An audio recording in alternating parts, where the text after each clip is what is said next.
Our stories are brilliant. We are resilient. Our stories are brilliant. We are resilient.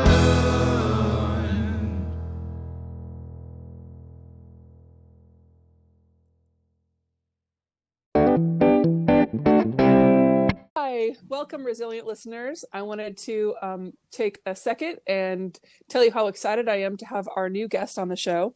This is Jocey Wiitanen, and I'll let her introduce herself and tell you a little bit more about what she does. Hi, Jocey. Hi, I am so happy to be here.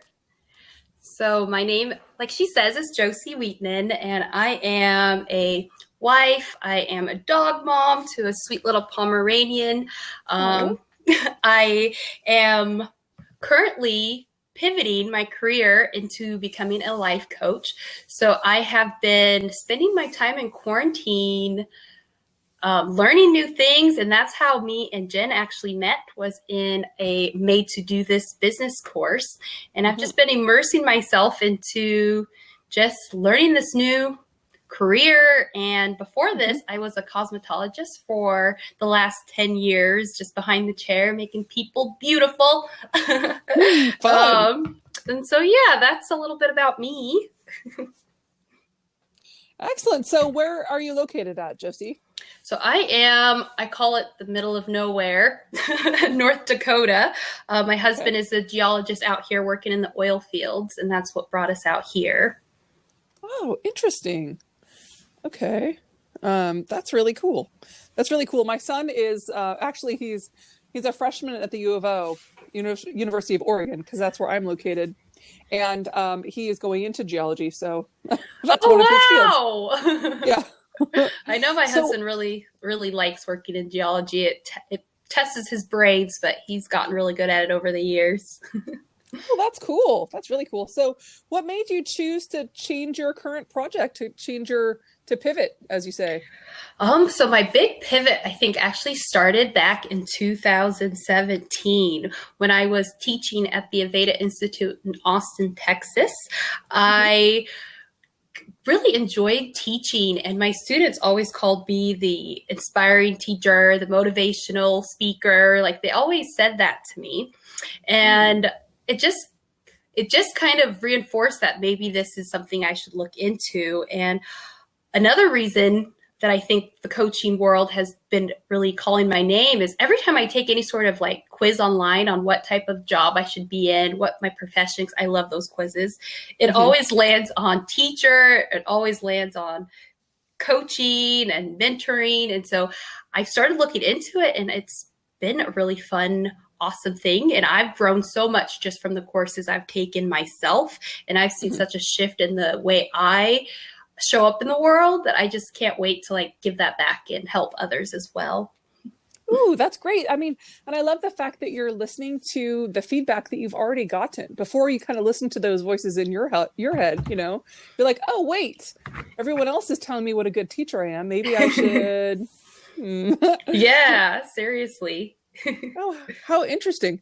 So do you have a time in your life that you want to talk about a little bit when you feel like you've been resilient in your life? It could be something like, oh, grief or medical events or a big life struggle or change. Well, I am a first-generation immigrant from Haiti. I moved to America when I was, 6 years old. And so I say my resilience started at a very young age, coming to America, starting first grade, not knowing a word of English, and just persevering since then. Wow. And my parents have always taught us that hard work is what gets us to have a good life. And so I've just always been a hard worker, a resilient person who always kind of, if I want something, I put my mind to it, I will make it happen. And so there's been a lot of stories in my life that I feel where I have gone on and been resilient. My probably one of my most cherished stories is back in 2018. I did my first solo trip abroad. I I left here and went to Southeast Asia all by myself. And I was able to travel for 5 months overseas. And I call it my awakening because it was so cool to be in a different country with different cultures and different languages. Like I became so fascinated. I got really into meditation there. I got into the healing work of it all and just learning how to go with the flow of life. It was such an amazing experience that it kind of has shaped me to be who I am today. Ooh, oh, I love that. I love that because one of the things that traveling does, it really it's kind of one of those things that makes you become more of who you are, because there's less of the stuff you have at home. All the stuff you have, like, I don't know about you, but when I travel, it's like a backpack and that's it. Yep. And, so you have to, you're really more of yourself. Yep. What was your favorite place that you visited? So my favorite place, it's always a tough question, but the reason why I choose this place is because it was my first country and my first time abroad by myself. So that was Indonesia, and Bali specifically. That was where I did 30 days of meditation and yoga retreat. And that was oh my gosh, I need to do it again. It was just such a healing experience. Oh, wow. Oh my gosh. That's funny that you say Bali, because I was hoping you would say Bali. My husband and I really love Michael Franti, and he has a resort and a meditation resort there in Bali. Michael Franti, the musician. So, we were really hoping that we were planning on maybe going this fall, but not right now. Yeah. Unfortunately, that's the biggest thing I miss right now is I feel it's just kind of like, the word is stagnant. I kind of feel just like I'm playing the waiting game to go travel again. So I completely understand. Oh, definitely. So what does your life look like now? Do you, you guys, I don't know what the conditions are there in South Dakota. Are you guys sheltering at home? So we just reopened they just reopened, and I just reopened my business this last week. Was my first week back at the salon and taking customers. So the whole little town that I'm in has reopened, and things have kind of, I wouldn't say normal still. It's kind of still feels like people are sheltering in place. I definitely have noticed there's less people out and about. Right. Yeah. But so you guys are kind of back to normal a little bit. It doesn't feel normal, but we're back out in the world, I guess is the only way to put it. Right. You're back to something. Action, right? A little action. Action, because being behind the chair, it's been very crazy not to be able to hug my clients, because they're my clients and I've been with them for the whole year that I've lived here. And so not being able to hug them, and both of us wearing a face mask and having to have them wait in the car before they can come in. And there's just so much more of a protocol that it doesn't feel normal, but right. but yeah. But it is nice to actually be able to communicate with people like actually in person. Oh yeah, it's funny because I'm chronically ill, so I spend a lot of time inside and I don't love it. And it's funny because everybody else is now too. So I imagine like being outside and like talking to people, that sounds amazing. It sounds really fun. Yes, it has. That's been, that connection piece has been really, really nice. Yeah. So what kinds of things do you do in your life, especially when we've been kind of hunkered down, that you think of as like self-care or self-nurturing? You said meditation had become important for you. Is that something you still do? Absolutely. So I have developed for myself a ritual that I follow every morning, that I try to wake up in the morning and just be grateful for having the start to the day. I definitely start the morning by drinking a glass of water. I start the morning with a meditation practice of minimum of 10 minutes, but sometimes 20 minutes of just finding that moment to be stillness. My favorite way to meditate, because there's so many different ways, is doing like a really nice body scan. So starting from the top of my head and just focusing my energy throughout my body, and just go slowly, the front of me, the back of me, and just become present in my body. So that practice that I've been doing this practice on and off since my trip to Indonesia, but since being stuck at home, I've had all this free time. It's been so amazing what that shift and doing that every day has done for me. Mm. Oh, that sounds like such a really powerful way to ground yourself and make you feel like it's gonna be okay, no matter what. Absolutely. For the longest time, now that I've been doing this, I feel I haven't really been that connected to my body. I've just kind of been autopilot, I guess is the word that comes to mind. And coming back to being centered in myself is kind of really awesome. I recommend it if you haven't started practicing that, even a minute or two of just getting inside yourself is enough to make a shift, I think. Now, if you can't, obviously a lot of people can't learn that from someone in person. Is there like an app or a book or a way that you would recommend that people could learn to do that now?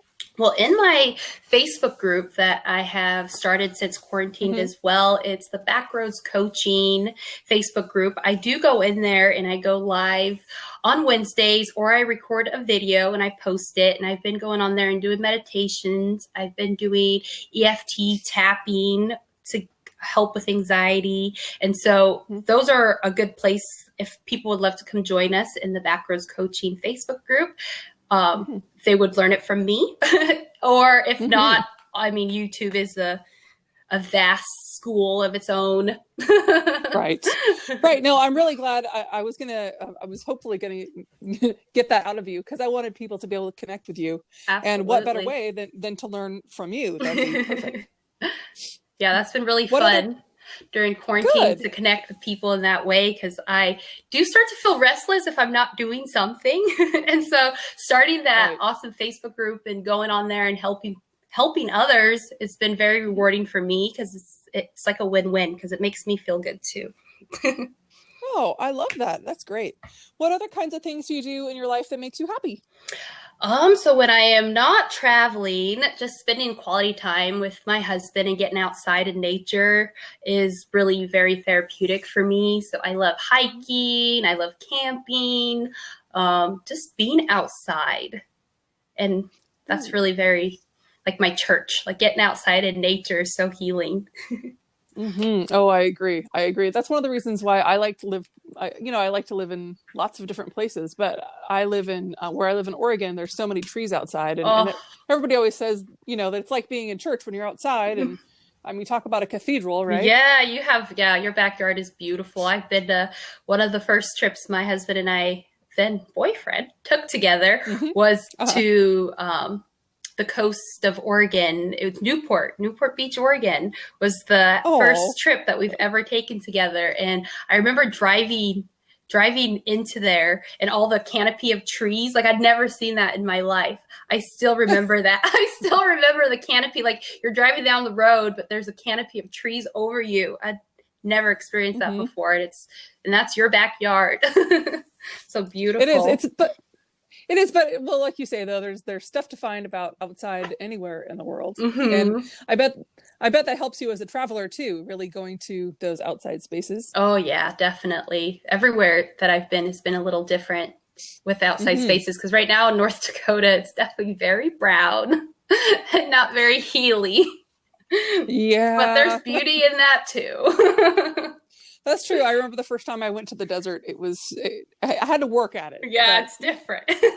Yeah, you can find it though. You can find it. Yes, you can. So what kind of a support system do you have in your life? Do you, obviously you have your husband and you have one dog? Yes, I have a small dog. His name is Oso. His hashtag is Oso famous on Instagram. Oh my gosh. He's super cute. But other than that, for support, I would say my mom. She's my biggest fan. She is a very spiritual woman, and she believes that everything always works out if you keep the faith. And so my mother has always been steadfast in no matter what you're going through, like, keep the faith. It's going to be okay. Everything's going to work out. So she's the voice I hear in my ear whenever I'm struggling or having a hard time. And if if I'm not hearing her voice loud enough on the phone, she'll sit there and give me a sermon and breathe life back into me, because she is, my mother. Oh, that's incredible. It's so, I mean, and it's so nice, especially now that when we haven't been able to like hug people, like you were saying, to recognize those people and celebrate them. Absolutely. That's great. And we've been talking so even cool. more now that we're sheltered in place, and she's been loving it.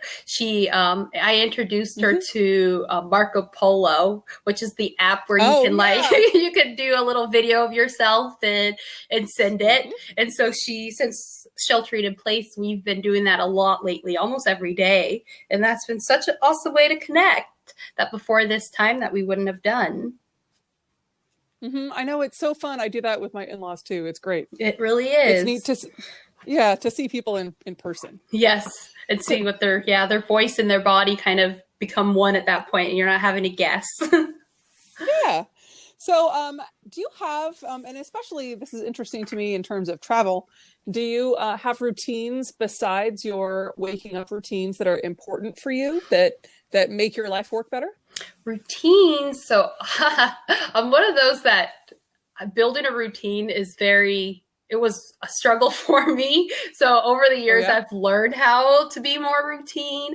I used to be one of those people that just kind of didn't have a routine, kind of went with the flow of things and see how things happen. But now I do have my morning routine and also a nighttime routine that I do. At the end of the day, I will just let the day go. Just breathe and let it go. And I will try to envision what I want my future to look like, do a visualization practice, and then just kind of visualize what tomorrow will be like. And so that I've been doing for the last few months, and that's been really awesome for me. And, but as far as routine during the day, I just kind of go with the flow during the day. And I'm very proud of myself for having that morning and night routine, because it took a long time for me to get here. Well, no, I just think it's interesting because some people, I'm like extremely routine driven. So the whole pandemic thing like threw me for a huge loop. And I always wonder if for people who are more seat of your pants kind of people, if it's, easier or harder. Yeah, it's actually caused me to have a routine being sheltered in place. Actually, it's forced it even more and made it more like I don't forget now. Like I've done it enough that it's became a routine. And my husband's just like that. Like you're saying, he's very much into a routine. And so we're like the opposites that's attracted in that way. That's funny. Well, hey, whatever works. Exactly.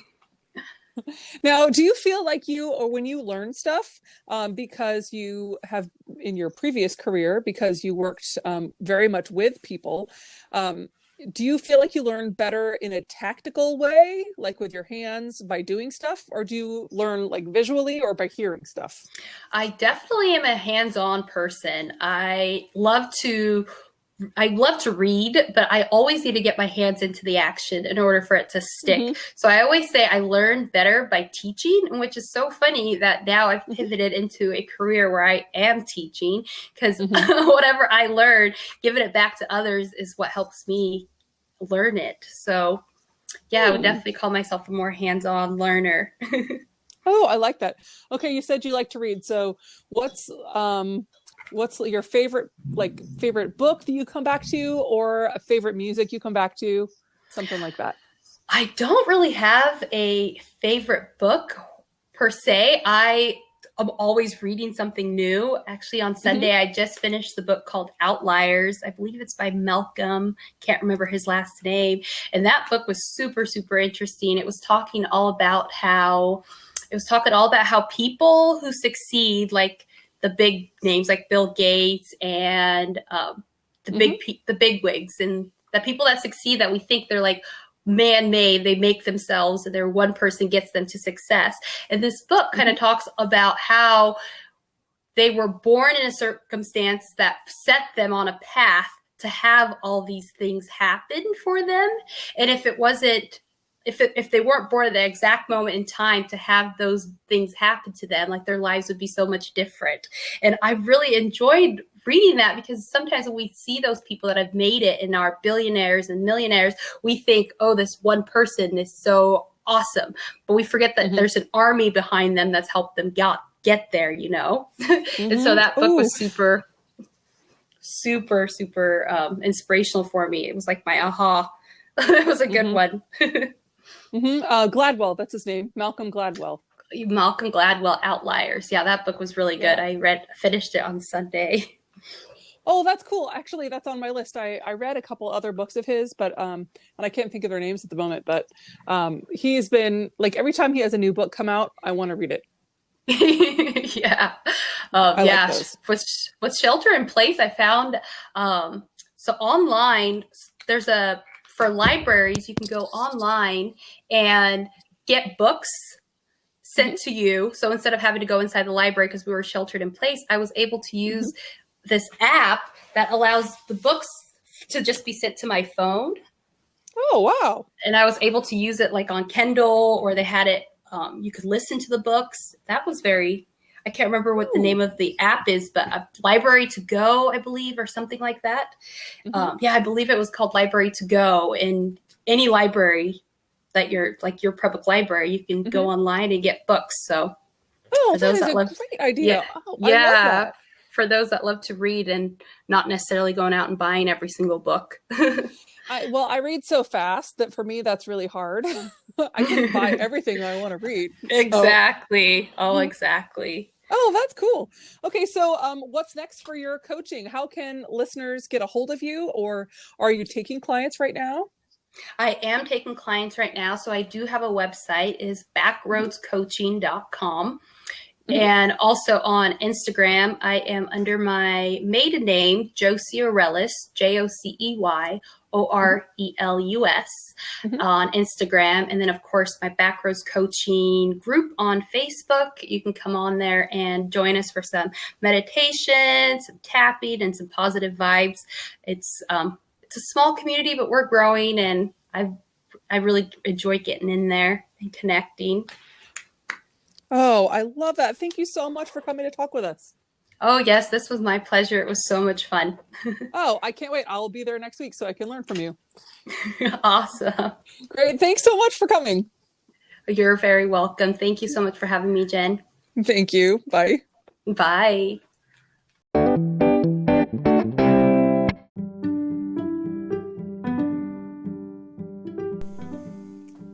I wanted to end today with my books of the week. I was very, very excited, and it took me all week, but I read 2 books by Erin Morgenstern this week, The Night Circus and The Starless Sea. I really recommend both of those books. They're perfect for quarantine time. You're immersed in this fantasy world. It's absolutely incredible. Also, I wanted to reiterate to all of the listeners that if you have a story you want to share or a success you want to talk about within chronic illness or otherwise, go ahead and email me at resilientpodcastmail@gmail.com. Thank you. Have a good week.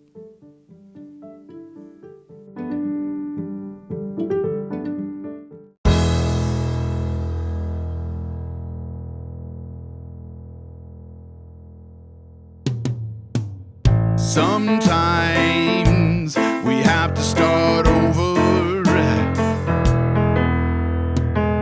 Sometimes we have to fight back. Sometimes it's all too much. Lost inside the black. Our stories are brilliant. We are resilient. Our stories are brilliant. We are resilient.